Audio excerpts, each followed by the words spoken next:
Hello guys, welcome to my channel for today's vlog. Higa-higa lang. Mga kataband guys, nakakapagod. Kakarating lang namin galing sa school. At sinundo ko ang aking bulinggit. Pagod ako magsundo, hatid sundo. Tapos hindi na ako umuwi, tambay na ako doon ng 2 oras. Pag-antay-antay sa aking Junakis. Ngayon ay kakarating lang namin. Walang magawa.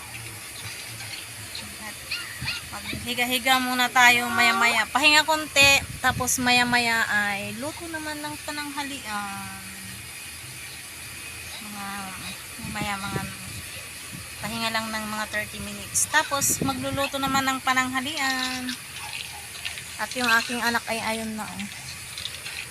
Nag-ano na siya.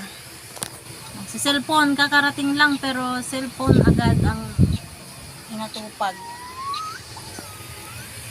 Ako naman ay naghiga-higa muna. Kumusta guys? Wala tayong update ngayon, wala tayong video ngayon, kaya ganito lang ang video ko.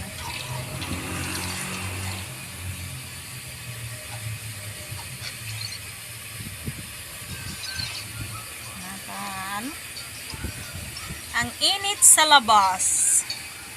Ang gawain ng nanay, maghatid sundo sa anak sa school pagdating, tapos luto naman. Ayun lang. Thank you for watching guys.